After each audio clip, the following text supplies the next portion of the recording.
Well, hello everybody. Welcome to Aquarius Rising Africa, and it's Marvelous Monday.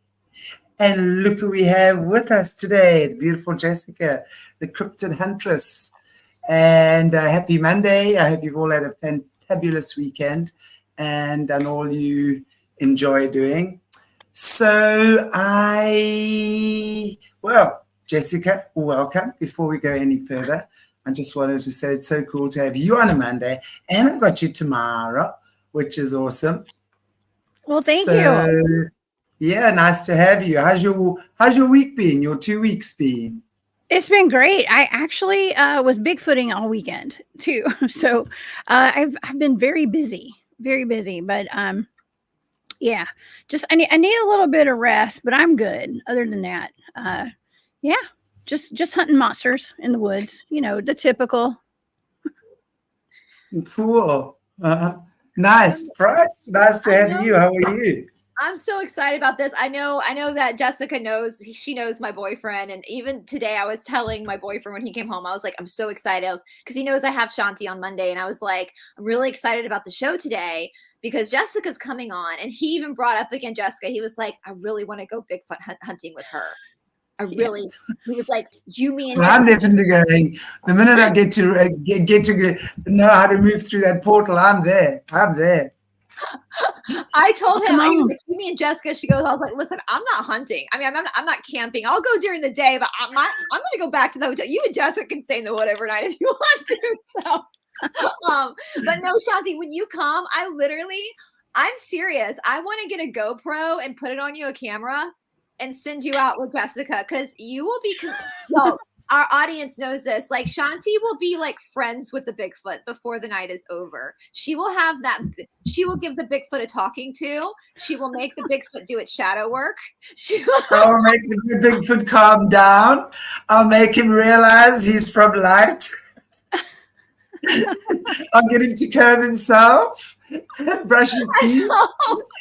She'll even convince him to give us a little bit of his hair follicle so we can examine the DNA and prove. Yes, he'd be very happy to give some over and actually be part of the experiment. You'll give him his DNA to detransition himself.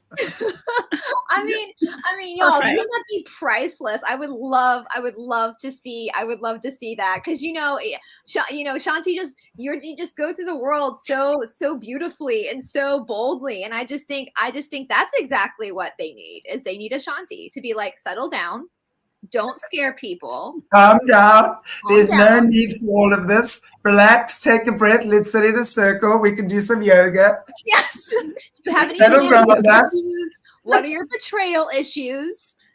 Do you feel self-conscious about your hair? We can fix that. Here's a razor. Humans do have some good little tools we can use to make you feel better about your skin. Highlight your hair. Where the mommy Bigfoots, we can get them. We can get you the boob lift if you want. We give you pedicures on those fragile little feet of yours. It would just be awesome. It would change the course of history for Christmas. But before I told this to you before, Jessica, I just recently found out before we get into our subject that the kangaroo used to be considered a cryptid animal. Oh yeah. I'm sure there's a lot of animals that have been cryptids were considered cryptids. They just they weren't recognized scientifically, or people didn't know that they existed. I've been doing a lot of research and we've been talking about it on my show, on my channel, about the old world maps. Okay. Yeah. And all the creatures that used to be here that are mythological creatures to us today, but I believe they all existed, like dragons, unicorns, blimmies, which are actually kind of humans with a face in their chest, all that kind of stuff. I think that they existed a long time ago. So yeah, they're still here. Dog-headed men too. Definitely. They're still around. They're just in different realms.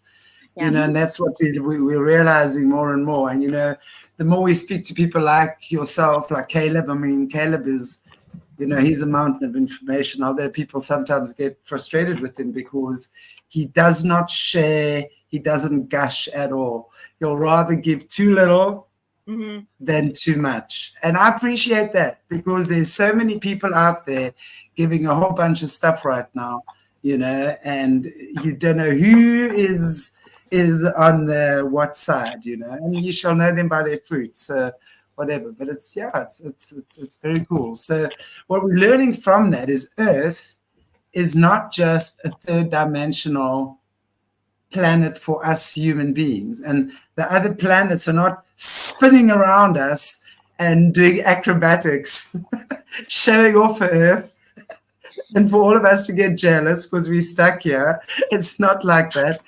It actually has 9 different realms or dimensions, Earth itself. And if you look at it, I mean, and I've read this before, it's just beautiful the way all the information I had in the past is like coming. It's like egg shape, right? That's the whole thing. It's spherical shape. It's not flat. It's spherical shape. Toroidal. Okay. And within that are the 9 realms or dimensions. And within Earth, all these, or within the entire Earth spheres or realms, all these creatures exist. So it's within Earth, not outside. And for sure, I'm sure they'll go and get in their fancy little spaceships and go and zoot around the galaxies, you know, and do somersaults and things. But really, it all exists within this realm. And we're all at different places, if that makes sense. So it's interesting. So fascinating. It's so fascinating. Well, speaking of debaucherous creatures, so Jessica, I always say, like, my history is my favorite because it's really academic gossip. That's all it is. That's all. Anytime you go to a history class, you're just gossiping. You're just gossip. That's all you're doing. It's gossiping. That's it. You can literally be petty and spy on people for historical references. And I know that you saw usually Jessica, I'm going to confirm this with the audience. When Jessica gossips on a different level, guys. She snoops differently than I do. I snoop records. I know Jessica is like the Mac Daddy master when it comes to snooping. And so last week I had asked Shanti, I was like, should we have Jessica? Because you guys know I know you said you saw the thumbnail, because usually you don't know. I just give you coordinates. You have no idea what I'm asking you to look for. No. I know you thought it was the Borgias, but you said you weren't familiar with the Borgias, which is great, which is amazing, because we have been looking at the Borgias for a while now. They're my favorite. You guys know I love the Borgias. I love them so much. They're my favorite nefarious people, and I'm just glad we don't live in the same timeline as them. Maybe. So maybe we have some other people that are still Borgias, but anyway, so with that being said, Jessica, we gave you 2 targets, and do you want to, I mean, have you done remote viewing on Shanti's? Has she done remote viewing on your channel yet? No, this is the first time I'm all virgin to this as well, to the remote viewing, so welcome, Jessica. You're my first. You're my first, Jessica. You were my first too, Jessica, so yeah, well, we actually talk about remote viewing on Shanti's show, and so I go over targets there. We talk about things that I've remote viewed in the past over there, but I've not done. I mean, we haven't done this, and I think that'll be such a cool thing to do, by the way, in the future as well, Jessica. So you know, sort of, we haven't worked with specific targets. Maybe you can come look here in South Africa for us. What the hell is that? Yeah. I think that'd be cool. Hey, I just got a sparky idea. Don't go anywhere with that. I'll chat to you in an hour. Anyway. After Shanti, I asked Shanti, do you want to do this before we move on with more descendants of the Borgias? Like, kind of pause here for a moment with the nucleus, with the main people, and have Jessica look at some stuff. So Shanti and I together came up with 2 targets. So basically 2 questions for Jessica, and I sent her numbers. So all I sent Jessica were numbers for 2 questions. And do you want to give your data first, Jessica, and then we'll talk about what the questions were? How do you want to do that? I hope that I'm on target. I don't know. Okay. You always say that, Jessica. Okay. Can I just brag on Jessica for a second, you guys? She is so freaking humble. I've done so many targets with her now, and every single target I've done with her, she's like, I don't know if I got this right. I don't know if this is, and then she starts giving information. I'm like, you pretty much nailed it. Okay. Well, I just want to give myself like an out in case it's totally wrong. Okay. So I'm just like, I just don't know. Because you just don't know. In defense, I can see how you don't know what it is you're actually looking at. And so I could see Right. why you're just writing stuff down going, this doesn't. But then when we start putting the story together, hopefully it's like, oh, okay, now that connects. So you guys know she had no idea, none whatsoever, what I was asking her to look at all. It could have been a cryptid. It could have been an unsolved murder. It could have been anything really. And she basically is just giving me the information that she picked up. Yes, Jojo Waken, Jessica is always amazing and so spot on. 100%. Oh, She's humble thank too. you. So should we do the first target, Jessica? Should we do it? Yeah, let's get this over with because I don't know what this is. I want Okay, because to see. I'm not Give me the tea. familiar with the yeah. So I've just got a lot of data here. Okay. And Okay. so I'm gonna go down my data. Okay, and I'm gonna go through the sensory data and the analytic overlay, and then I'm going to explain what my sketch is for my stage 3 drawing, and then we'll go over some and then we'll take a break, and then you can we'll go over that data, and then we'll move on to the stage 4. How about that? Okay. Perfect. And then I'm going to give you like my stage 5, like my analysis of what I think it is. Well, actually, by that time, I'll probably already know what it is because you're going to tell me. Okay. So you don't really need my analysis. I can kind of give it to you as we go. Okay. So in this target, I was given 8 numbers, and that's all I had. And let's see. Let me take my paper clip off here. And so some of my sensory data. Okay, like what I was feeling like it was okay. I'm going to just go through my sensory data.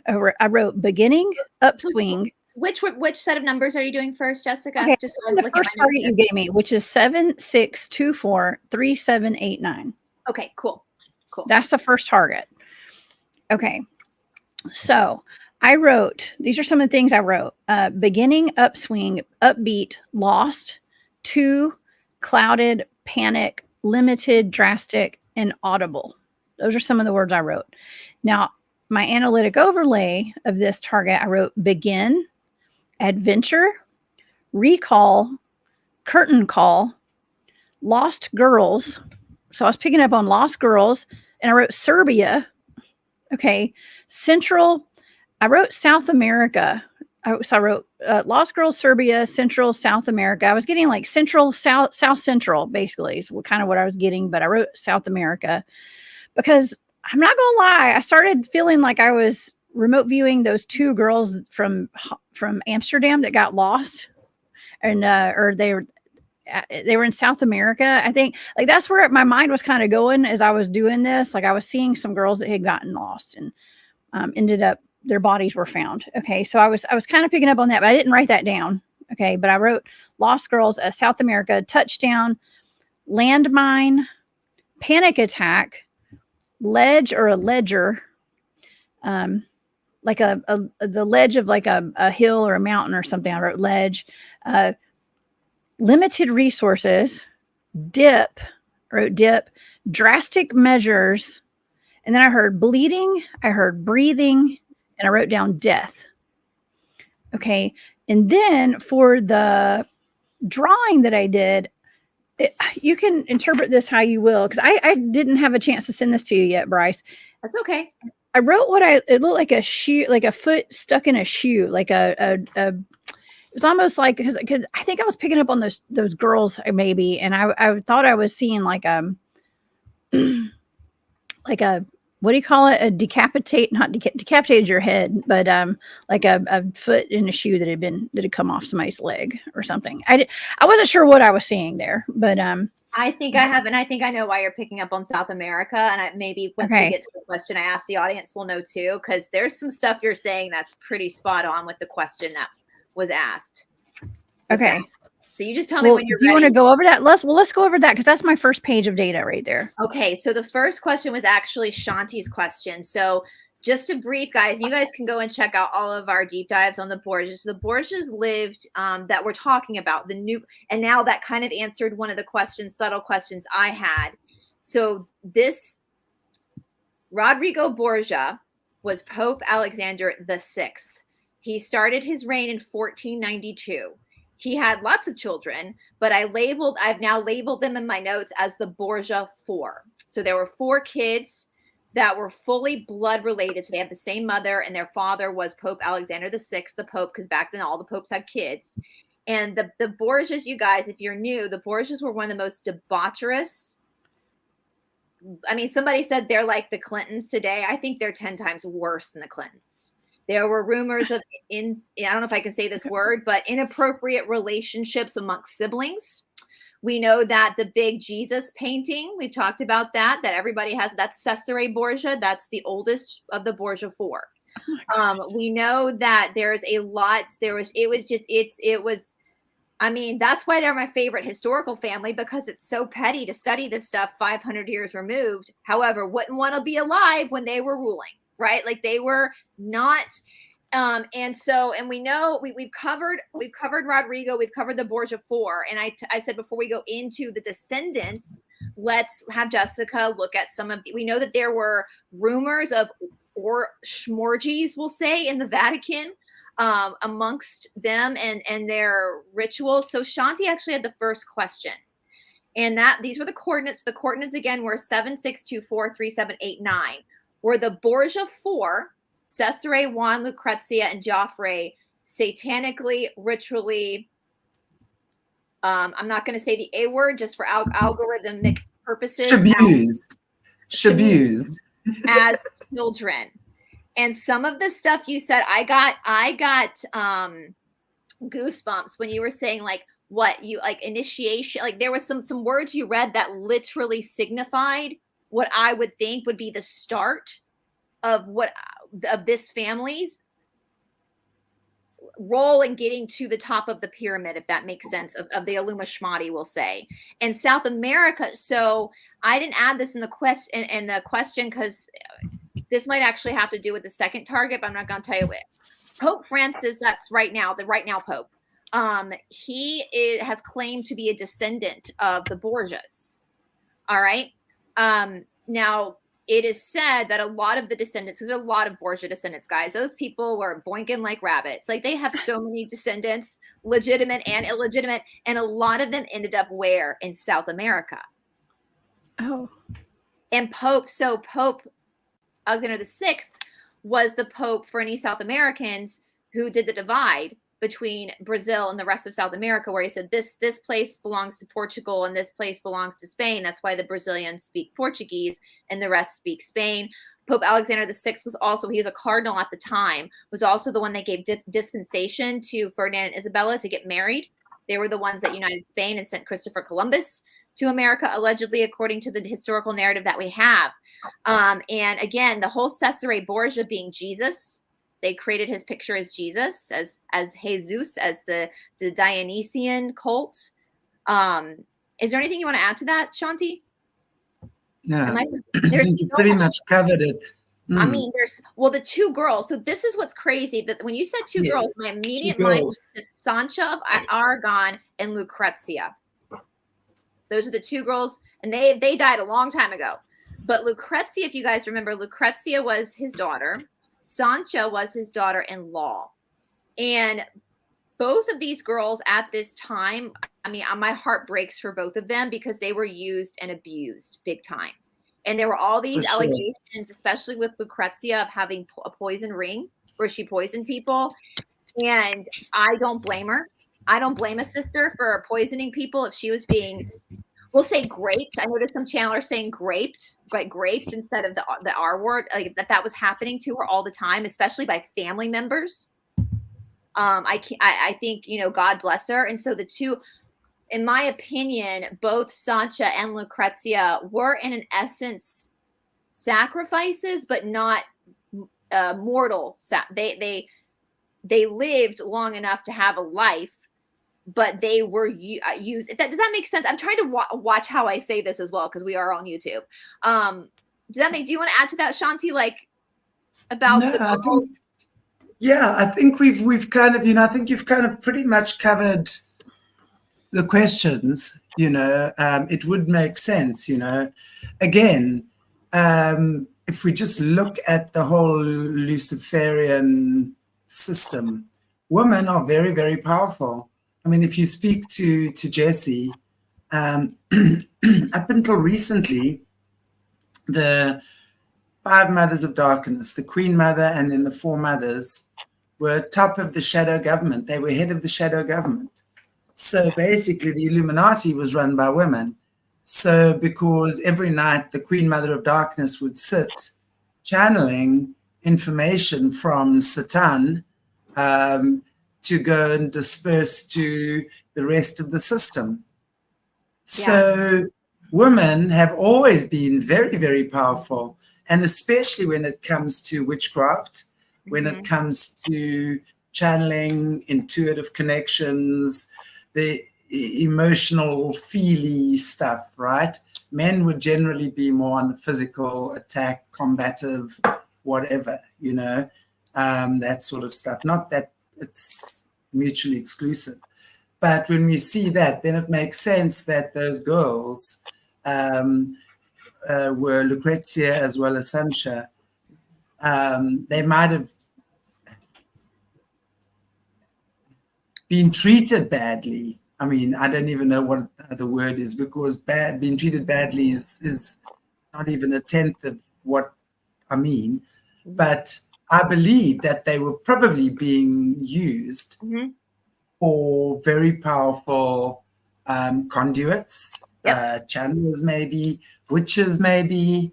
I don't know. You know, the thing for me is, and yes, you know, and I think what was very indicative, Jessica, is the shoe and the foot type thing, because that to me would be more symbolic maybe than what it would possibly be physical, but that's also just saying that the bodies are being disembodied, you know what I'm saying?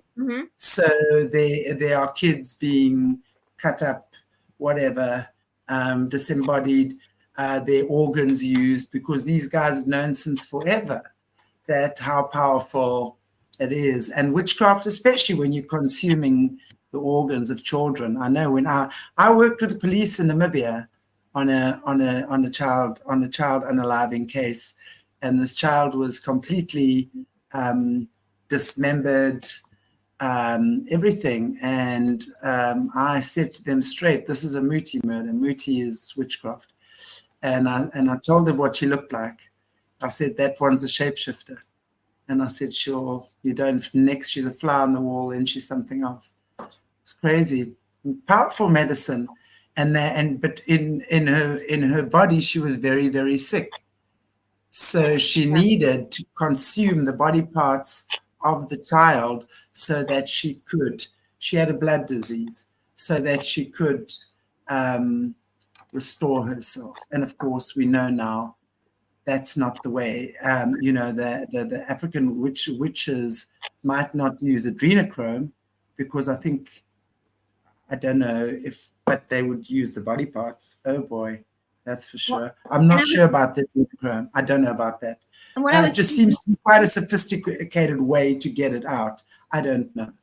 When I was speaking to Shanti, something I didn't mention, Jessica, and I want to, so Diana asked, I said, Diana, Shanti, Diana, Shanti is in a different hemisphere than Jessica. I mean, Jessica and I are only like an hour apart from where we live, and it's obviously summer and very hot here. Shanti's in a different hemisphere. She's in the southern hemisphere, so it's winter for her. So that's why she's got a scarf on. That's why I always wear a scarf, Diana. Why does Chantelle always wear a scarf? Why do people usually wear a scarf? Why do people usually wear a scarf? There's no guys, we're in different hemispheres. There's no conspiracy, nothing like that. But apparently I virtual signal with my scarf, by the way. It's cold where she goes. I'm accused of virtual signaling with my scarf. So every time I wear a scarf, apparently I'm virtual signaling. So I'm wondering if that's what they're asking about. In 6 months, she'll be in the tank top. And we'll be oh my gosh! So, but Shanti, I picked up on the same thing too. Something I didn't mention. I failed to mention, Jessica. We, you know, not just the Borgias, but Shanti and I on this channel with our friends watching. We've gone through random missing body parts of the elite as well, and we know that Juan, his body is missing.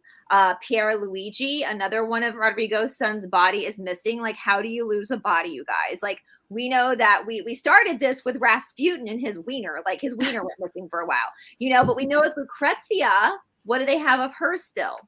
They still have Lucrezia's hair. Well, hair is connected to the nervous system. Hair also carries karma in it, information and DNA. And just a little teaser for something we're going to be talking about much later. it made me, I kind of talked to Shanti. Shanti and I both are O negatives, and I've been reading more stuff on like the blood, because you guys have been requesting to do the bloodlines again. O negatives are oftentimes used as conduits, because there's a propensity for O negatives to be very be magnets for the paranormal, and I can attest that is true for myself. I know it is true for Shanti as well. And so what you're saying, Shanti, too, with that symbol of the shoe and the foot, we're looking at missing body parts, and we know my boyfriend's talked about this before as well, and I've mentioned this to you guys. Sometimes what they will do is they'll take the remains of a person. So they could have been using Lucrezia and Sancha, hierarchy kids of this bloodline, in these rituals where they're not killing them, but they're putting them in states of trauma to channel, because they're women. The womb is a channel, so, but now they're holding on to parts of their body to continue to use essence of their DNA in continued ritual. So like my boyfriend will talk about how they'll take the arm. Like, let's say that I die tomorrow, and let's say my body gets taken by, because I am O negative, they might take my arm and use it as a candle and burn it in a ceremony to let the essence of the O negative, the potency, out in the room. And so I kind of had that thought as well, Shanti, when she talked about the foot, that this is a symbol of body parts, because we talk about that a lot. Yes, absolutely. The soul.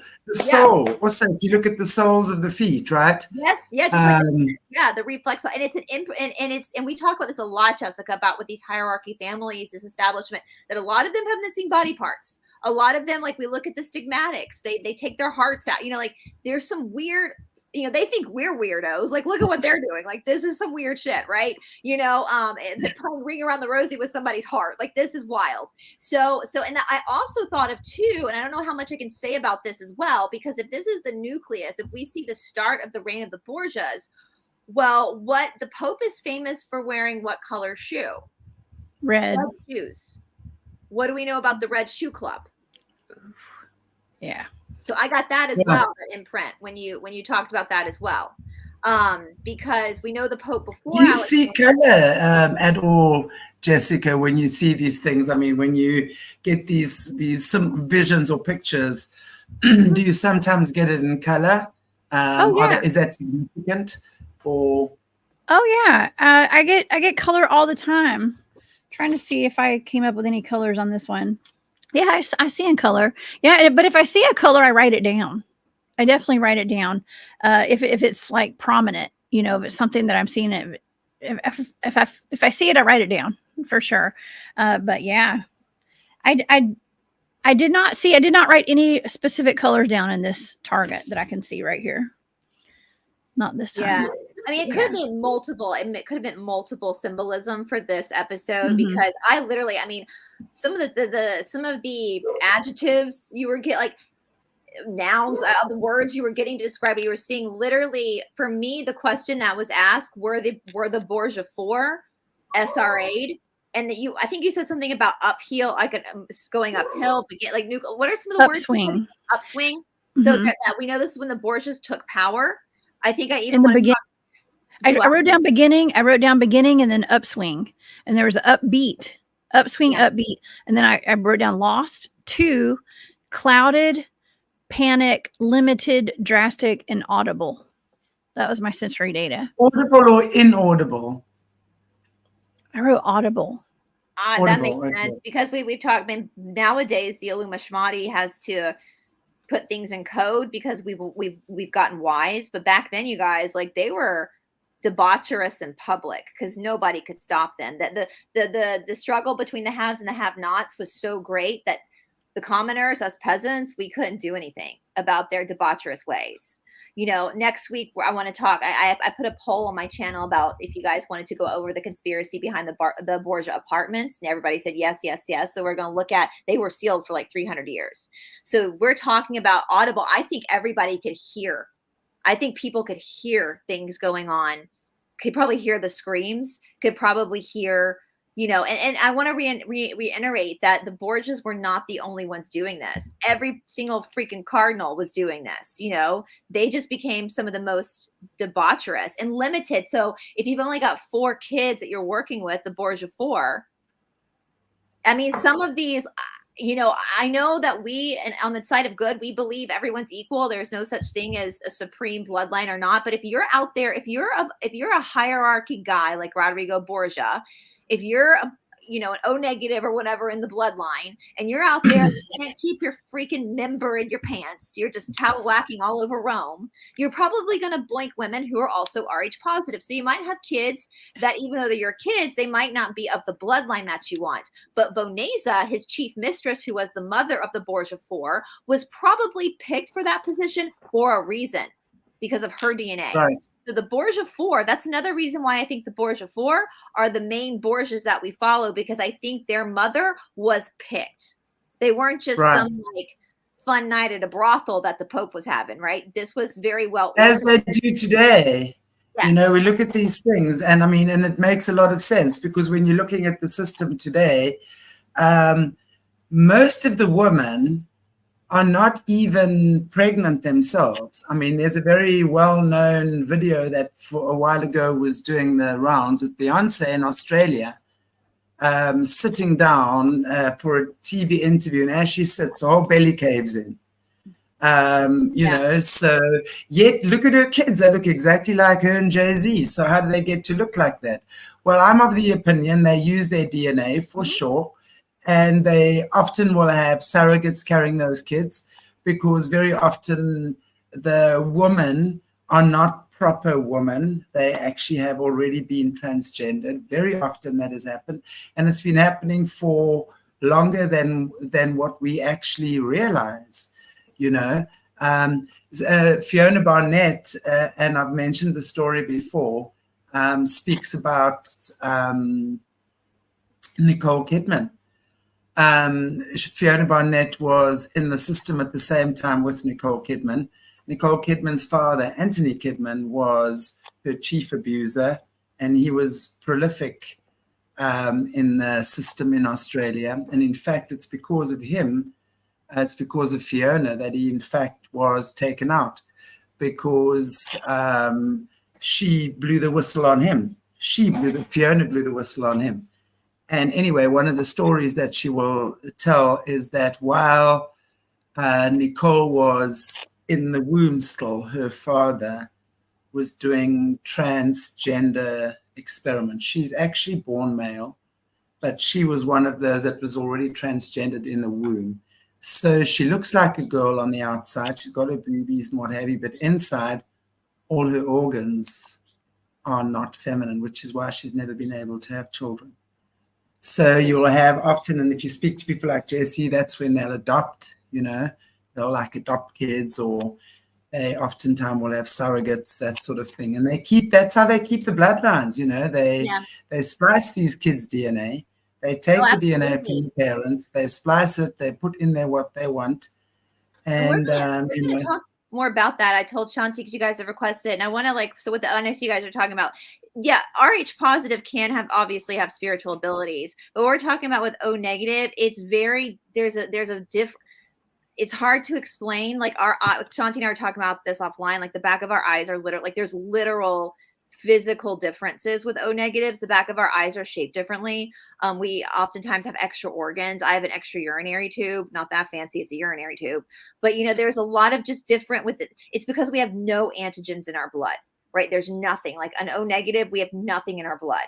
So it's that they call in spiritual circles, they call the O negatives the bloodline of the gods, lowercase g, plural, meaning it's not human blood.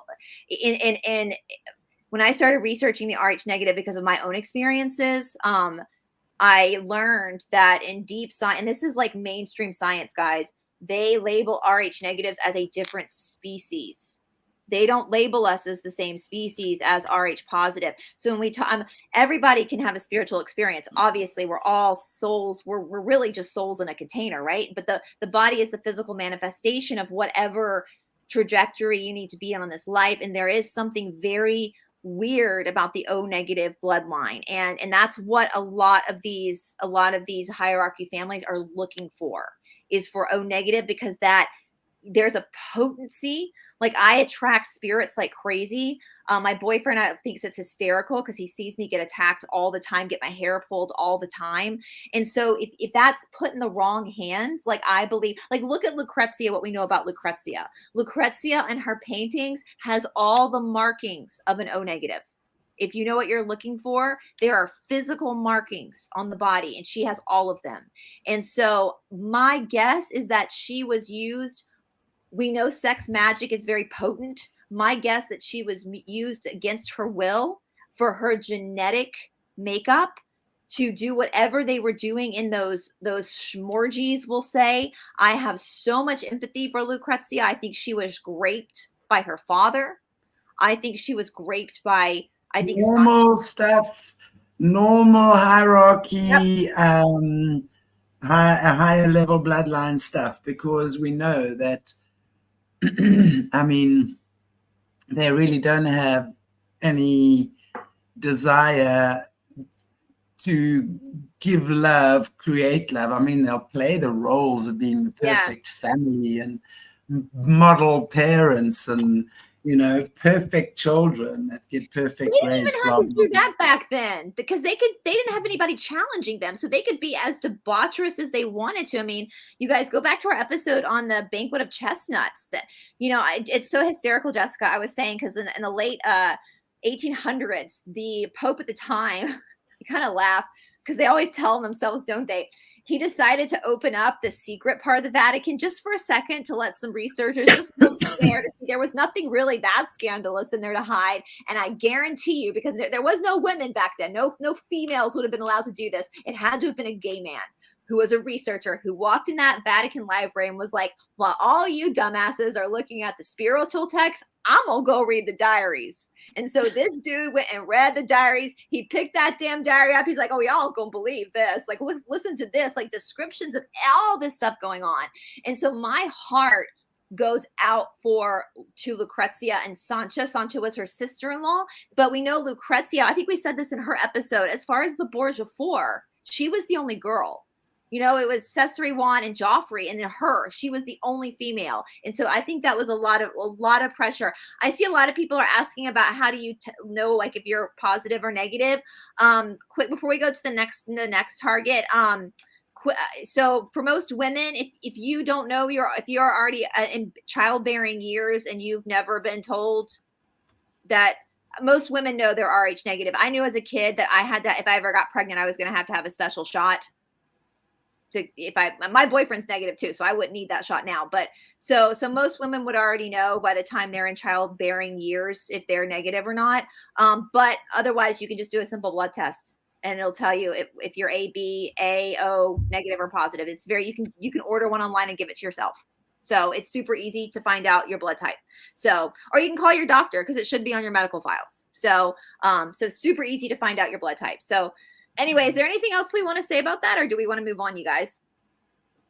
I'm only halfway through that one target. Oh, I've still got a whole another stage for us to go through. Let's go then. I'm sorry. Okay, it's okay. Okay, so on my stage 4 data, shall we?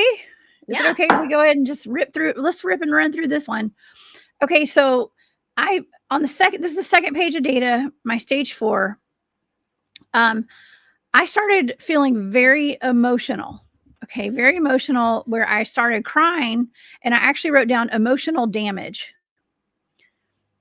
Okay, let's see. Make sure my computer's working. Okay, so I wrote down emotional and then emotional damage, and then I was picking up on a pair. Like I wrote down a pair, and then I was seeing a space. It was like a wide open space. I wrote vast, but I'm claustrophobic. So I wrote down claustrophobic. I wrote panic attack again. That's the second time in this target I wrote panic attack. So two times I wrote panic attack. And then I heard clairaudiently, don't give up and help is on the way. Okay. Then I started seeing, I was in the middle of a forest. I was seeing myself in a forest, dense woods, mountains were around, trees. I wrote jungle because I didn't know exactly where I was because it was so dense, but I wrote down a forest. Okay. And then I was seeing something. I wrote dwindling, fleeting light. And it was like a snapshot. Something was imminent. And I wrote imminent doom. And that was it. That was the last bit of that data right there. So I think don't know. on Lucrezia and Sancha. Imminent doom. I mean, that to me, especially was like the last word that brought it all together for me, was that imminent doom. Because for me, that is really just saying that they didn't stand a chance anyway. It's like they were bred for this or chosen for this. You know, like we know that these things have been going on since forever in the system, since forever. Well, it's interesting because I get emotional thinking about Sancha and Lucrezia, the two, because they were a pair, that they were sister-in-laws. They were the same age, and they were the two women. I mean, we talked about this last week with Sancha, because we don't know how she left the earth in her late 20s, and there's question of whether it was schmurder or schmuicide, we'll say. And regardless, it was poisoning. So we know that we think Lucrezia taught her how to poison people for protection, and Lucrezia and her were separated. And I mean, even doing Lucrezia's her own, I got very emotional with Lucrezia. And I don't know, what do you think, with the pair? It's just the pair, the two women. Yeah, I definitely feel that they were bred for that purpose, and they were placed there. They didn't. I mean, women didn't have much power or say in anything. I mean, if you were a queen or you were married to a king, I mean, you had power his wife, like pretty much to pull his ears, you know, but you have no power. There was absolutely no power. And remember, Sancha, guys, her grandfather was the one who had the Black Museum in Naples, which was the museum where all of his enemies were murdered and were stuffed. I mean, both Sancha and Lucrezia were two women who were sister-in-laws, were forced to be married into each other's families. And they both came from extreme trauma. I mean, and they had to walk with their head held high because they were daughters of some of the most powerful people. Well, Lucrezia, the Pope, was her daddy. So, I mean, as that one commenter said, you don't get more gangster than that. You know, oh, that's one thing, Jessica. My father is based off of the Borgia family. The Pope. Oh, wow. Hello, the Pope. I mean, there's your answer right there. So these girls, by the time they were in their teenage years, had seen more trauma and been abused more than most people will ever know in their whole entire lifetime. And yeah, again, I think that's really hard for us, even as women today, where we still deal with a lot of stuff that women back then did. But now at least we have our own autonomy. At least now we have our own checking accounts, and we can vote. The police will listen to us. Back then, who are they going to tell? If they get raped, who are they going to tell? Who are they going to tell? They'll get blamed for it. You know, they can't. They only had each other. So to me, it just seemed, when you kept saying two girls in a pair, Jessica, it's Sancha and Lucrezia. It makes me wonder, Shanti, I don't know, like, are they trying to talk to us? Do you think Sancha and Lucrezia are trying to come through? I think, you know, I think for me, it really is just as we as we dig deeper, we start revealing these things. And I think if these things are being revealed right now, then yes, it's time for maybe some clarity on these situations, because obviously I think, you know, if we just look at mass graves or sacred graveyards that have been built all over, whatever, you often find there's lots of dodgy things that go on there, right? And that's because that spirit is not at ease, or the spirits are not at ease, you know? And I do believe as we start exposing more of the truth, so more of these entrapped spirits, because they're not at ease. If you murdered or lied about or whatever, it's not a peaceful feeling.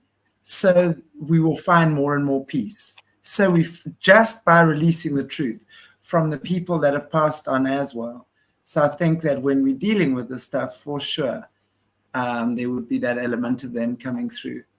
And I mean, think about it. Lucrezia had her children ripped. Two of her children were ripped from her. you know, and she was not able to be around them at all. And so she gave them to Sancho to raise. And then Sancho ended up being, she was unalived. However, you know, it's horrific. And I don't know, I think maybe just being the same blood type, there's empathy that I feel just these women, and these women have been like, especially Lucrezia, she's been given the Scarlet A for this family's bad behavior. And I've said from the beginning, she had no control. She had no control over. Listen, I've said this before. I'll say it again. If I have to get in a time machine and go back to that time, let me be a peasant. Just let me be a peasant. I do not want to be involved. This, no matter how much gold and riches they have around them, I'd rather just be a peasant. Like, just let me fight for my food every day. I'll be fine. Like that. I don't want to deal with this bullshit that these women, I mean, they literally were some of the most enslaved human beings you will ever run across, with people like Lucrezia and Sancha as women in this born into this game, we'll say. Yeah, but I could see you got emotional. Did you feel like depressed, Jessica, or like just panicky, or? Yeah, I wrote emotional damage. So they were emotionally damaged. I believe that 100%. On purpose too. I think they did it on purpose to these girls. Oh yeah, there was definitely trauma involved in this. But I was feeling, okay, so like sometimes when you get into like a wide open space, like you get claustrophobic. I know that sounds weird, but it happens to me sometimes. And I've gotten kind of a panic attack when I've been like let's just say the ocean. Right? It's like the ocean. It's like it's so vast and it's so open. But like, to me, I feel claustrophobic in the ocean sometimes. Like if I could dive down in the ocean, you don't know what's going to come at you. It's like you're in this, it's like almost like you're in your own little bubble, you know? And I know it's a weird way to describe that, but that's kind of how I was feeling during this. Well, I'm glad you brought that up, because when you said that, I've been to the Vatican. I've been to Vatican City one time. And of course, you know, I was like with tour groups and stuff. And this is where these girls lived, right? In the Pope's palace at the Vatican. Now, the Vatican, very similar to a lot of Southern homes here, actually have really high ceilings. So you're looking at these big rooms. Now, of course, when I was there, you're at the tour group, so you got a lot of people with you. But back in this time, they would have been running through palaces in these big spaces, but yet probably felt like they were being watched by everyone, you know? And at this time period, Roma was not what it is today. It was like the wild, wild west of just shenanigans happening. I mean, we know when Juan was murdered, his body wasn't reported to be, you know, the guy came out and said he saw his body being thrown into the river. And they were like, why didn't you report this earlier? He goes like, because like 20 people get thrown into the river every day, you know, like, that was just Rome, right? Like that's, so even if you're a rich kid, like if you're a hierarchy kid, you're even more looked upon when you go outside of the gates of the Vatican. But then when you're in the Vatican, you're a pawn. So I absolutely get that claustrophobic feeling. You know, they're never alone. They have servants, they have guards around them. You don't want the Pope coming and calling for you for a private meeting, do you, in this situation? Especially as a woman, Jesus, like, what do? You know, you can't be on your period forever. You can't just always be on your period, right? Like, you know, so, yeah, it's, you know, during this time too, they used to send, men from the clergy when you got married. So they're so disgusting. So like your wedding night, your father, if you're the Pope, your dad's the Pope, he's going to watch you have sex with your husband on your wedding night for confirmation that it's been constant. Like that's traumatic too. Like we don't know daddy issues until we've been the daughter of Rodrigo Borgia. So we can say daddy issues to a max. So these girls, I mean, God bless them. Like they need a break. We need to give them a break and give mercy to them, because holy shit, you know. Anyway, do you want to move on to the next one, or do we have more, Jessica? No, that's it. That was the first target. So I think we can say yes, Shanti, that they were. Yeah, I'd say that's pretty spot on, Jessica. All right. Okay. Thank you. Thank goodness. Okay. Even though it's horrible, I hate that for them, but I'm glad that the target was, I mean, my data was on target is what I'm saying. Sorry. And I'm Yeah. really Perfect, glad that yeah. I feel like Lucrezia's voice came through with you and Sancha's voice. And that makes me really, really happy that those two girls, through you, were able to kind of give their side of the story so we can let them hopefully rest in peace now, 500 years later. Yes. Well, I'm glad we could do that, if nothing else. Yeah. For sure. Absolutely. Okay, we want to go to the second one? Let's do the second one. Okay. Let's do it. Do you want me to go over the data first? Then we do or do you want to say what it is? What do you want me to do? What you tell me, Jessica? What would you rather do? It doesn't matter either way. The data is the data. I'm going to read it. Okay, but I could interpret it a little better if I knew what the target is before I go over the data. So the question I asked with this target was, is the Borgia bloodline still in charge of the world today, aka the Illuminati or the NWO? I will not, the New World, aka the establishment, gotcha. whatever you want to call it, the firm, the club. Okay. Yeah, is that bloodline still? And I had said with Pope Francis claiming to still be a Borgia, we know the Borgia and the Orsini line still is very much intermixed. So, whoa. Okay, cool. All right, well, here we go. Here we go with the data. All right, here we go. So for this, of course, for the audience, I only got 8 numbers. Okay, and that's what Brice sent me, 8 numbers. And I'm going to go over my sensory data. So I wrote wild, timid, based, tubular, fruitful. I wrote fruitful, crafty, smooth, awake, and candid. Okay, so for my analytic overlay, I wrote factory. I wrote factory reset. I wrote attendance. I wrote independence. I wrote hard work, enlightenment. That's Illuminati, isn't it? Okay, enlightenment. Bioenergetic. I wrote biolumency. I don't even know if that's a word. Okay, but biolumency. So I wrote recorded, transcript, evolve, evolution, toil and labor, defense mechanism, apex, an apex predator, and a map. I wrote a map. Okay. All right. So that's, yeah. Well, okay. Tell me what you think about that.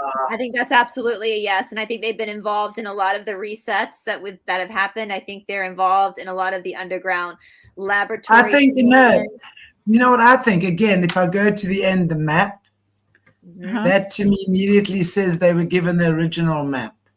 There's something about an original map. If it's maybe not a map that we understand it, because if they are the oldest bloodline as well, or one of the oldest bloodlines, would make sense to me. So it's like they had the map. They were given the map or the directions of how to do this, how to get there, how to orchestrate that, right? Yeah. I think the bio stuff, I think you're looking at DNA splicing. I think that there's something about this Borgia bloodline. Again, I think it does go. I think with the Borgia 4 and Pope Alexander the 6th, I think that's the first time maybe that's the nucleus of them coming on the scene. But I think that is saying that they are a very much a bloodline family, very much a part of this Illuminati. Fruitful. You say they were fruit. Was that a word you said? Fruitful. Fruitful. You know, they got some spunky sperm. We know those people can multiply like none other. They got all sorts of illegitimate children everywhere. And I'm not saying that, guys. I want to make that very clear. I want to again reiterate that does not matter. We judge people by their actions, not by their bloodline. Thank you, God, for all the whistleblowers who are born into these families that stepped away and have come to tell us what's going on. So I don't want to fault if you do have Borgia bloodline, that says nothing about you. It's what you do as a person. So let's get that clear. But I do think that, Pope Francis allegedly was bragging about being a descendant of the Borgias. And look at him. Look how powerful he is in this Illuminati. I think that this makes a lot of sense. Makes a lot of sense. It to me, it's like they were given something we understand, the more people we speak to, the more we understand that humans somewhere along the line, and let's not go about who did it and what have you, but have made a deal with the fallen angels, basically, the archons. And that is for higher power, or technology, basically, the technology that they have. And if there's one thing that they do have, that's technology. They're brilliant. So we've traded our humans. It's like a farmer selling his cattle to the like saying, okay, well, I want your cattle, and he has money. And it's like, we the cattle of the governments, and our loosh, our humanity, our humanness has been sold. It's been traded. And that's where this whole transgenderism, transhumanism agenda has come from. Because when you look, even, if you again look at what Caleb says, when the original fallen angels came down, they did not have sex with the woman. And it's been widely spread that they have. They did not. What they did was they took the DNA and they altered the human DNA. So it wasn't through sexual acts. It was through manipulation and altering of DNA. And then you see how with the soul gems that he always talks about, like they'll come and they'll, the gods, they literally are harnessed in soul gems. And when the time is ready for them to be born and interfaced with the human, because then they obviously interface the gods with the human, and at the time that baby's born, that soul gem explodes, and then the two merge. And then that's what makes the human not human anymore. And it started like that. And now it started with the gods and man, and now it's going from man to AI, Mecca, the trans, well, it's still transhumanism, but on a different level now. Now it's more, Caleb says to me the once, think steampunk. That's what it's like. Oh, yeah. So that steampunk vibe that has absolutely no consciousness, that has absolutely no emotion, that has absolutely no compassion, empathy, that they just bigger, better, faster, cleverer, biggest destroyers. We know that the world's biggest psychopaths are very often the world's cleverest people. Absolutely. Right? I've said that before. The cabal is many things, but stupid ain't one of them. They're not stupid. We know the Borgia kids were incredibly intelligent. That gives me, that like makes me, it answers so many questions, but it gives me chill bumps to think how seeped in society this family's bloodline really is. And I want to, Colleen said something about our, inheriting, basically, we can't be held accountable for our ancestors' horrible ways. Although I know familiar demons stay attached from one generation to the next. So I guess we are held accountable. No, don't think about it that way, Colleen. In yoga, we say we have 3 karmas. We have our own personal karma, or karma from our own work. Basically, karma is just work. That's all it is, cause and effect. Then we have collective, what's happening in our timeline right now. And then we have inherited karma. So your soul and its infinite wisdom, when it decided to come to earth, pick certain lessons it needed to refine itself. So on like a micro level, so any like family curses or family trauma that you've inherited or demons you've inherited, that's not you being punished. That's your soul and its infinite wisdom took that on to refine itself, to do the work, to break that, to refine itself. Okay. So don't feel like you're being punished for anything. Listen, I'm going to say this in my research, none of us have a squeaky clean familial line. None of us. None of us. Show me a human being on this earth that's total family bloodline on all sides of it is just full of really great people who are always just doing the honest and greatest things. None of us have that. We all have Freemasonry in our background. We all have this stuff in our background. And so do not feel like you are being punished for something that your ancestors did, see this as you being risen to a challenge that you absolutely can do. You absolutely can course correct, and you absolutely can refine your soul by the friction that gives you. Because friction is an incredible thing. Friction is what creates light, right? So if we don't have friction, if we don't have obstacles, we don't have any light, right? The more your heart breaks, the more the light can come in. Yeah. So don't see it that way at all. Just be like, hell yeah, I inherited that sucker, that demon, and it's my job to take him on because my soul knew what it was doing when it came here and decided to do that. So yeah, and here, here's, at least we don't have Lucrezia Borgia, what she, bless her heart. She's going to be like my patron spirit person. I'm just gonna be like, girl, whatever I can do to ease you and in your rest, now that you're resting in peace, whatever I can do to help that be more comfortable for you, because Lord God bless you people who have gone through what Lucrezia and Sancho went through. So yeah, exactly. Yeah. Yay, wow, what a great show. Thank you, Jessica. I still have another page of data, y'all. Oh, yes. Jessica goes deep, y'all. She goes deep. Yeah. Wow. Yeah, that was just the first page. I got one more. I just did 2 pages on this one. So it's actually not as much as I normally get, but I got more. So the last thing I wrote, just to run through it real quick, the last thing I wrote was map. Okay. And then I drew a little drawing, but I don't know what this this is what I drew. If you can see it, it's just a line with some stuff coming out of it. I mean, it could be an eyeball with some eyelashes. And I'm just kidding. I see that as different family lines, like different. Yeah, could be. Yeah. Okay. So the last thing I wrote was map. So in the next page of my stage 4 data, I wrote the word faltering. And then I kept hearing tectonic, like tectonic plates, I guess, but I wrote plutonic and tectonic. I wrote, this is funny. I wrote cafeteria, but then I wrote bacteria too, cafeteria, bacteria. And then I started getting upside down data. So I wrote upside down and I wrote upside down world. So it's upside down world. And then I wrote biolocate, stranger things. I wrote stranger things. And then I was getting underground data, and I wrote tunnel facilities and factories, secret. And I wrote secret facilities, secret buildings, and then deep underground military bases.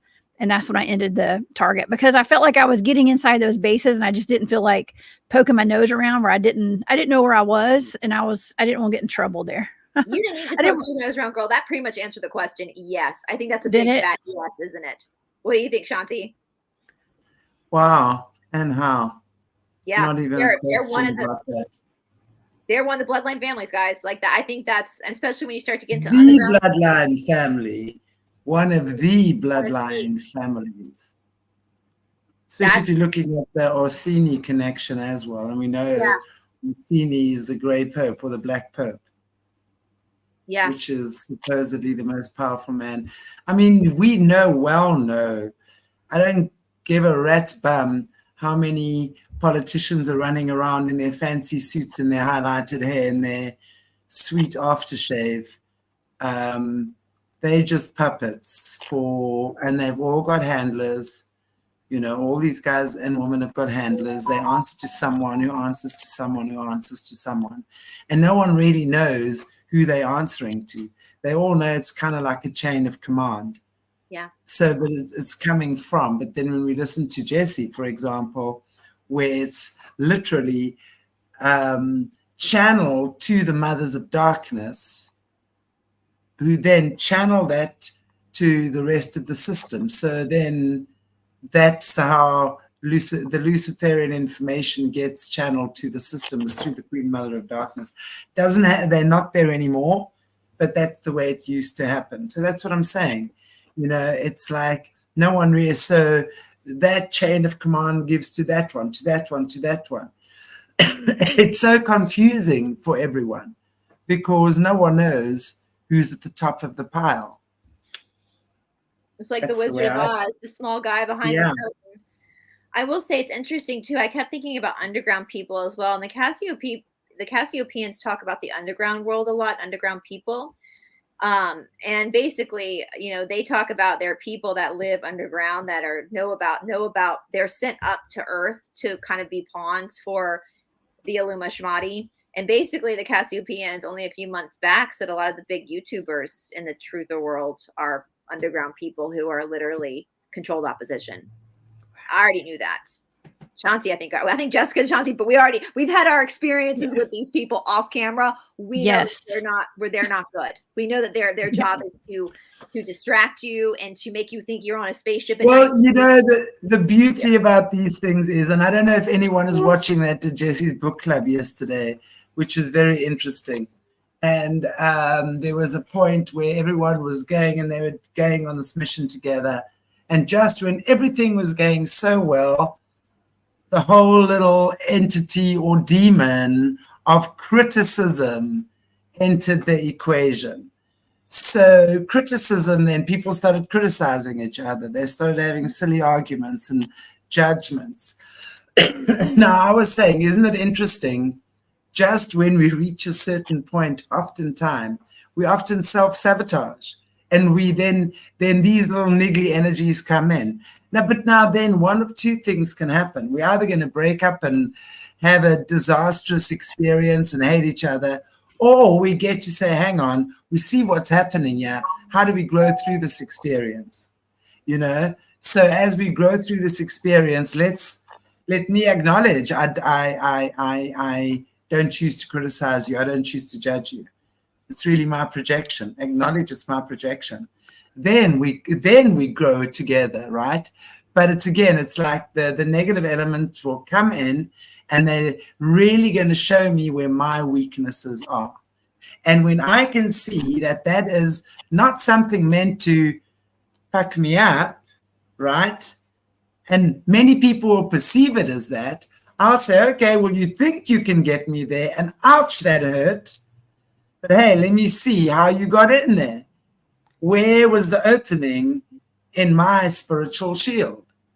What do I need to work on in order so that you can't take me out at the knees anymore? It's like, you see, these guys are like predators.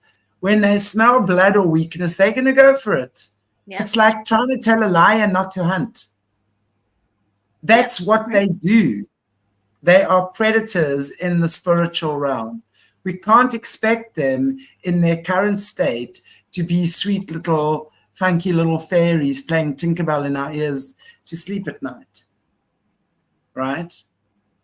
So we have to realize they represent something we need to understand. What are you learning from these dark monsters? Or do they hold you hostage? Or do you free yourself from their matrix?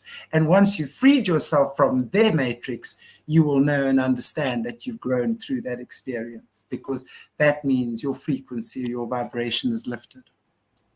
And I will That's what I talk about all the time. You gotta like these creatures. We're on the planet of polarity. That's their density. This is what this planet is for. It's for polarity. It's for dark. It's to make a choice. You can't have one without the other. And so absolutely. And I think when you lose your fear of that, when you start to realize, oh, wow, this is kind of what this is just kind of where I am right now. And that's just what the point of this is, the crux of the ride I'm on, that you lose that kind of that fear of it. Because when you lose the fear of it, then it doesn't, that false evidence appearing real, then it doesn't affect you the way that they want it to affect you. And if you choose to be in fear and you choose to follow that path, and that's the choice you've made, because that's the point of polarity, is to make a choice. You're making a choice. So, it's but it is good to know. And I still my heart bleeds for Lucrezia and Sancha. I just even though they lived 500 years ago, I want to hug those ladies and be like, we see you, boo. We see you. So, well, I really appreciate that you've been able to do that for us, Jessica. Really, I think thank you. When we do this type of work, of course, really makes a anytime. Now, I don't want to be rude again and cut you off, because I was really thinking, is there anything else that you have for us before I am rude again? No, that was it. I've gone over all the data, And I'm glad that it was somewhat on target there. So I'm glad it could answer some questions, and it's always fun. Like this is almost like a fun game for me, right? Because I just go into this head first. I don't know what these targets are, and I just channel this information for you guys. So this, like I said, this is fun. This is like my favorite hobby, and I get to hang out with the two of the coolest ladies on YouTube and on the internet here. This We're gonna get Shanti here. We're gonna get Shanti here, guys. We're gonna. You're gonna get me there. You all are gonna get me there. Figure out a way to teleport her. We're gonna put her in those underground tunnels and send her all the way to Georgia. She'll pop out somewhere in Appalachia. Oh gosh, we're gonna hit a portal. Yeah, we're gonna portal in to Bigfoot hunt. We're gonna hunt monsters. Yeah. But let me just find my portal, please. I don't want to end up in Area 51 or something and take a wrong turn. On my way to you. That was an Appalachian too that no one talks about. I think we got some weird shit in Appalachian, don't we, Jess? We do. But don't worry, I'm a remote viewer. I'll find you if something happens. I promise. You better find me. I'll find you. I'll come looking for you. I promise. I'll send my team. Caught up with a man eating spiders. Come quickly. Listen, it's the feral people for me. I take Bigfoot any day versus those effing feral people. Like we got those people in the Appalachian too. Like listen. I will stay on the trail. You leave me alone. I'll leave you alone. Appalachia is a trip. It is. I'm not very good at directions. I'll have you know. I get lost a million times. I swear it's the most hilarious thing. I'm so happy with my maps, GPS, whatever, because it's terrible. But energy-wise, I think I'd be a lot better at navigating portals, Jessica, because that makes a lot more sense to me. Not driving in a car and having to sit behind a sticky old bus, right? It doesn't make sense to me. I just get frustrated. So portals and if you guys like TikTok, there's an hysterical girl from New York. She does. I can't do it. Her TikTok is so funny. She does this and she plays like very sad music in the background, and she's like, "You guys must think I'm an idiot. I kind of am an idiot. I don't know what Southwest is. I get out of the subway and you tell me to go Southwest. Listen, are you by the guy with the stuffed ferals or the stuffed ferrets? Are you by the guy that eats its own poo on the corner? Like, don't give me directions. Just tell me location." It is the funniest TikTok ever because she's in New York City. Like, it is hysterical. It is so funny. You'll have to look it up. But Shanti, next week, I put a poll out, you guys, for next week, and you guys wanted to do the Borgia apartments before we move on to some of their descendants. And I will give you a teaser. After Alexander VI died, they sealed his apartment for like the papal apartments of the Borgias for 386 years. And I'm trying to figure out why the hell they did that. And I keep going on these different search engines, and they'll have these websites to explain the conspiracies behind it. And you click on it, and the page has been taken down. So I'm still digging, guys, to try to figure out. We know there's a reason why they shut those down. Why I don't think they sealed them off for them. I think they were using those papal apartments for a reason that are labeled the Borgia apartments. But we'll talk about that next week before we move on to some famous descendants. Very interesting indeed.